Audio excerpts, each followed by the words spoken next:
Arm of Gold campground, and there's the coach way up on the hill. We're taking Sarge for a walk, but walk down the river is really nice. And I have this outhouse in here. I'll show you. I think you can use it, but there's a chandelier in there. I think it's just for looks because the toilet's all bolted down, but it's cute. It's really cute. Just the stuff you see when you're out and about. Pam and I are just heading out to the old historic Louisbourg Fortress, like a 1740 city that they've rebuilt. And there's people there in character attire and gear, and I think there's a restaurant we're gonna have maybe some dinner there. So off we go. We're at the historic Louisbourg site. Gonna take the shuttle bus over. Lots of history here. We're gonna learn more about it. Hello. Thanks.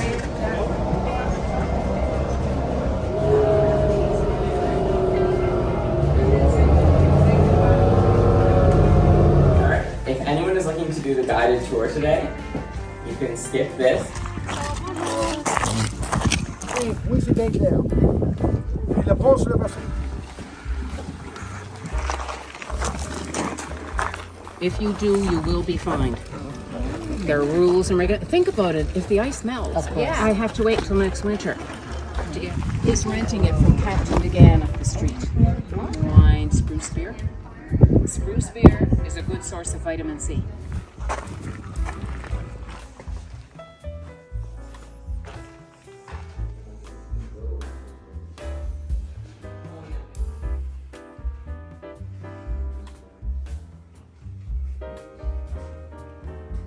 They've got all these pieces and parts that they found on the site here.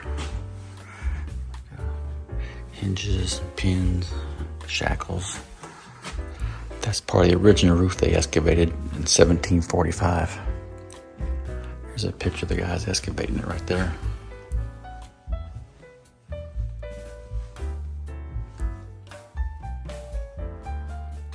These buildings aren't original, but they're rebuilt in the same places. A lot of the stuff was torn down, burned up, but they built it back as original as they could.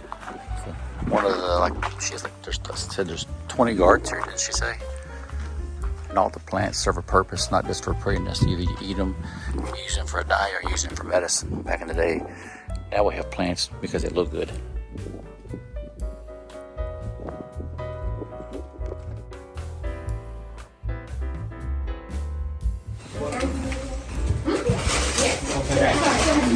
No problem. This is the bakery, and we're gonna buy some bread, but you can see the fire glowing in there. You can smell it outside. See if I can zoom in on that. He's got a little baking the bread there. What kind of bread it is, he'll tell us, I'm sure. How are you? Good, how are you? Good. What kind of bread is it? We got white bread, half white, half whole wheat here. And this is whole wheat and rye over here. Sounds good to me. $7 for a large, $4. So how long ago was this baked? Today? About an hour ago. Yeah, in there, but the fire's burnt down now, huh? It is, yep. So we just loaded it for tomorrow's fire. So we'll start that at 6 o'clock tomorrow morning. And then it'll burn for about 3.5 to 4 hours. And then we'll drag all of the embers out, push it down below into our disposal. We'll mop the floor, and that adds a lot of steam to the oven. That's how we get the crust on the bread, and it also helps cool it so the bread doesn't burn.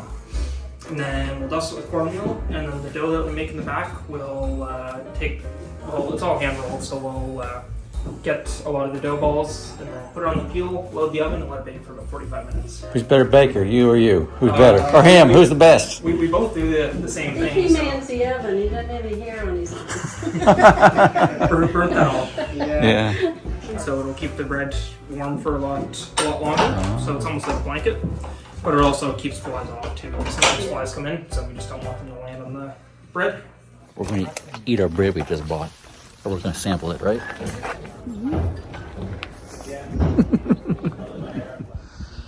We got a little bun of wheat and a little bun of white.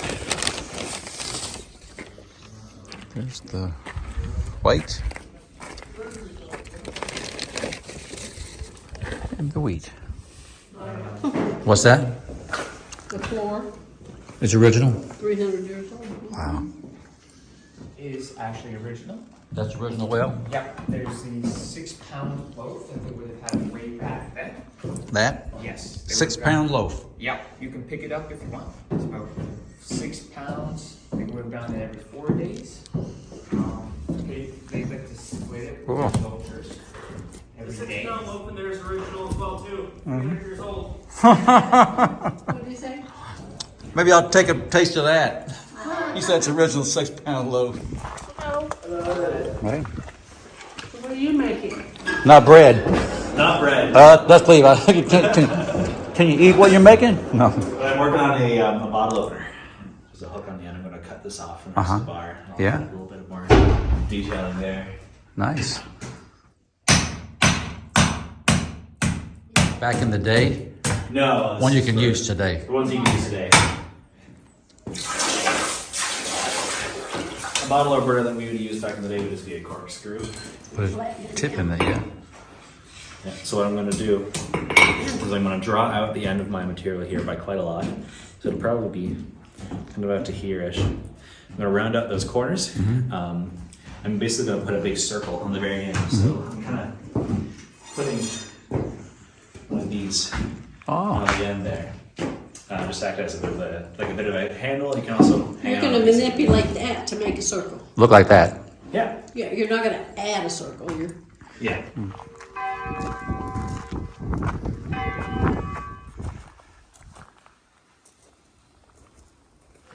That's the main building back there. It housed like administrative buildings. I think it was the hospital. It was just the prison, the church. It was all in there from what I remember.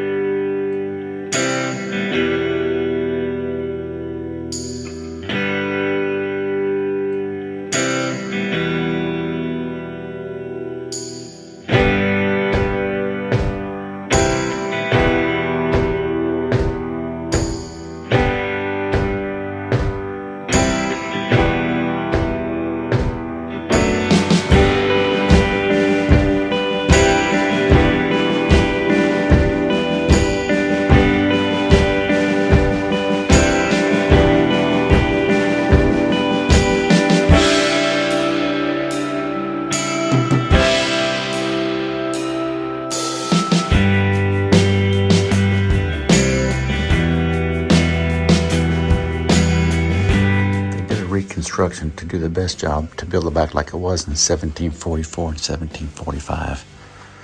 They have all these archive stuff on microfiche of, from 1726, how they wanted to build it. There's a 1733 diagram right there. They have records dating back to like 1721 of how many codfish were taken, how much cod oil, how many total fish were taken. This talks about how they excavated it piece by piece by piece, documented it all. So you can see where the buildings, where they used to be.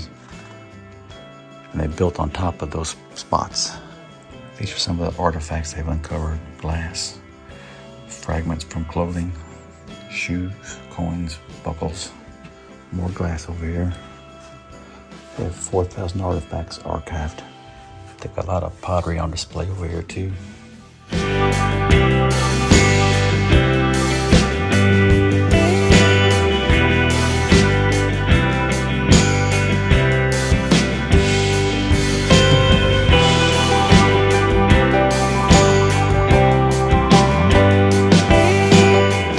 This is a Lego replication of the Louisbourg city.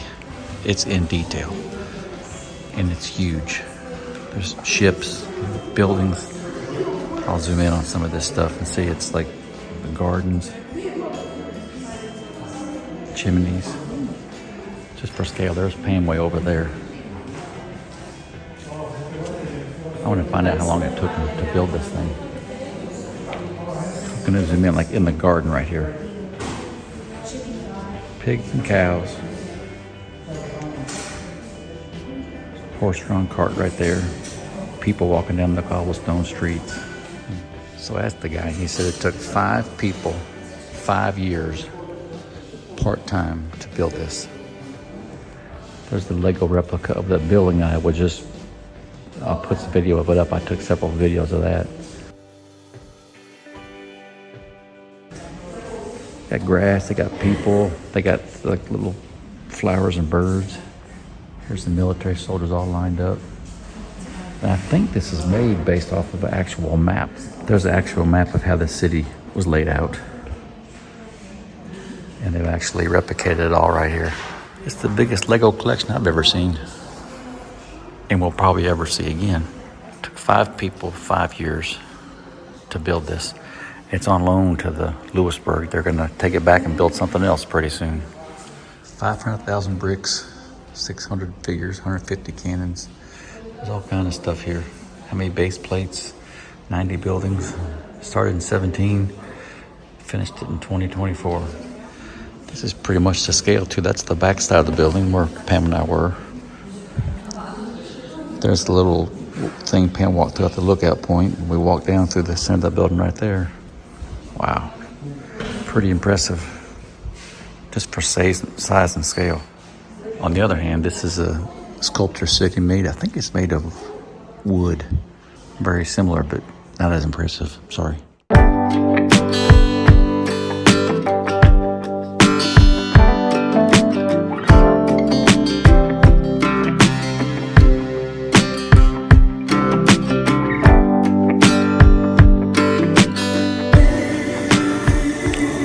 We're in Louisbourg Fortress, and Pam said this music sounds just like Nightmare Before Christmas. Listen to it.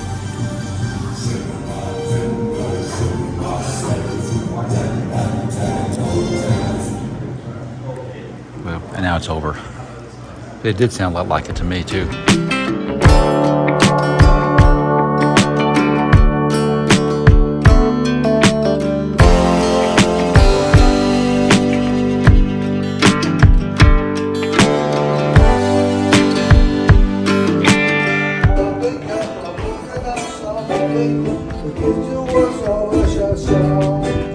So this is the original sewer system that goes all the way through the town. If you follow all the way down through those rocks to the ocean, it's the original, like we call septic system. This is the shaming part of the tour here. There's, I guess they have like a fake prisoner up there. He's guilty. They're talking no more, stand through and put him on the chains in a minute. Take the prisoner down, and the soldiers will put the iron collar around the neck, which is chained to the post. Afterwards, well, I do believe the crowd will have a little bit to say about it. That is what public humiliation is all about. We don't want it to be pleasant. Defeats the purpose, right? Well, I do believe so. You must have the appropriate vocabulary you can share with this. All right, all right.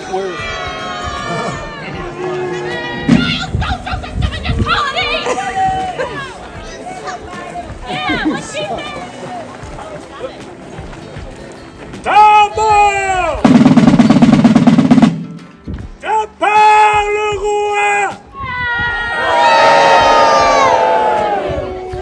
Les condamnés à l'humiliation publique au carcan de cette ville has been questioned, tried, and found guilty of theft and desertion.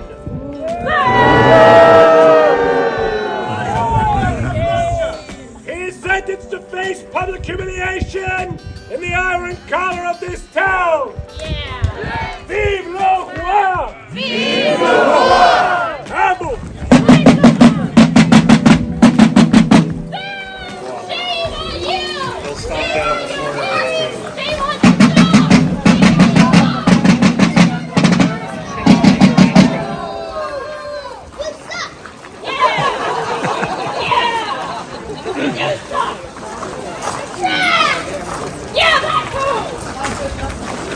You're a rat! Filthy good-for-nothing sailor! What the plague? Go back to the town where you came from! Bravo! Faites le prisonnier au carcan!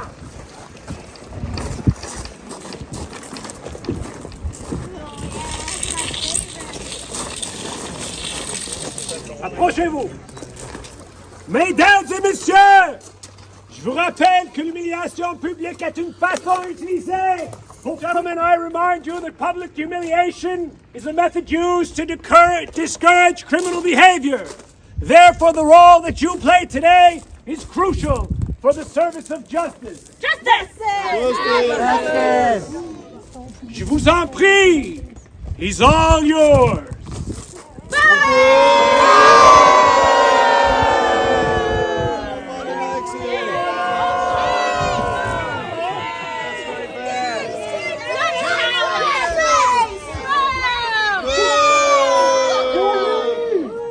Look at that mop on his head! Good God! Should have found a straight razor to shave it off! Wait!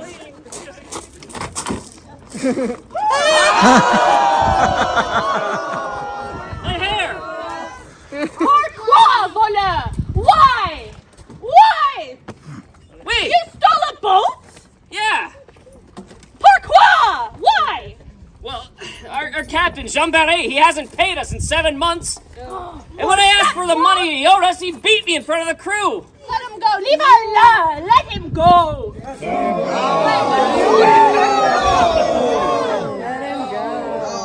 Shame him. What if I told you I really had to pee? That changes things. That changes things. But he's still bald. He's still bald. You got me there. In view of the circumstances, we find that this man has endured enough. Nicolas Castelroy, your ordeal is over. I suggest you avoid breaking the law in the future. Soldats, vous pouvez relâcher le prisonnier. Release the prisoner. Thank you. We had a good time. Very well. I'm glad you enjoyed your visit. Thanks. Have a good rest of the day. You too. Yeah, I could be a Basque woman. A lot of the fishermen were Basque. I know the wind is probably bad, but this is a replica of a Basque house with the grass roof, and the grass helps to keep it cool and warm, both. You can walk inside here. It's like how it used to be. Storage here. Got the firewood there. Walking through here. Got the table set. Got the pottery out there. Hi there. Hello, how are you? Good, good. Good. You got the clogs, huh? Yeah, they're sabots in French. Sabot. So these are popular all over Europe for this time. So it's the working person shoe, it's an outdoor shoe, it's a safety shoe. Everybody's wearing them. Like the Crocs of today. Well, exactly. Except these are the safety shoes. So if you're working on the docks, in factories, anywhere, you are going to be wearing these.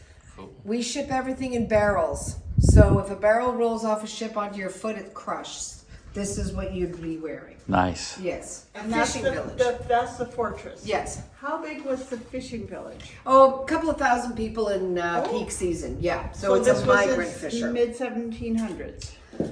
Yeah, we started here at 1705. We were here. Okay. And because with the signing of the Treaty of Utrecht, we had to leave. That's when Newfoundland became a British colony. So shortly after that, we all kind of came and set up along all of Nova Scotia, Cape Breton and Nova Scotia.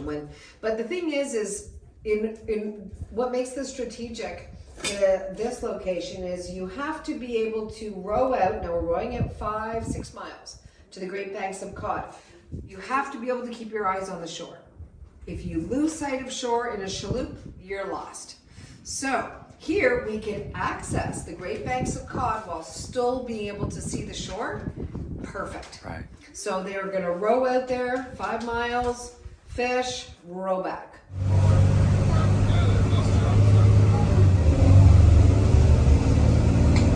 There's a cold front coming through. Gonna have some showers. It's pretty out there right now. We're taking Sarge out for his evening poop break. It's probably pretty windy here.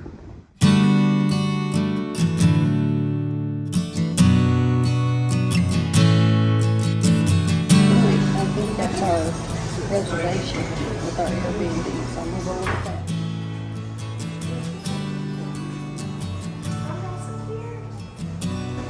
Oh, it's a huge one. Thank goodness we're doing that. Right, and this is just for your mussel shells. And there's plates underneath your salad. Thank you.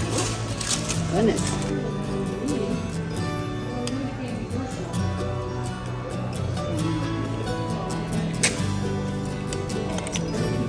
Haddock, salmon, fries, vegetables, mussels, scallops, shrimp, salad, and different dipping sauces. Pretty good. Like, was it $48 or $61? Like 45 American. Yeah.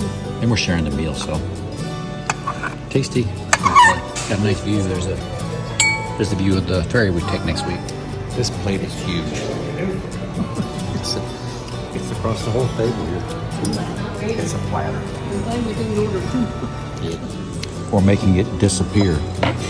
There's like carrots, broccoli, wax beans, green beans, and up here, Pam has green peppers, is it tomatoes, onions, cooked in with the green peppers, and the mussels are cooked in that. And the cocktail sauce, mustard mayonnaise, butter.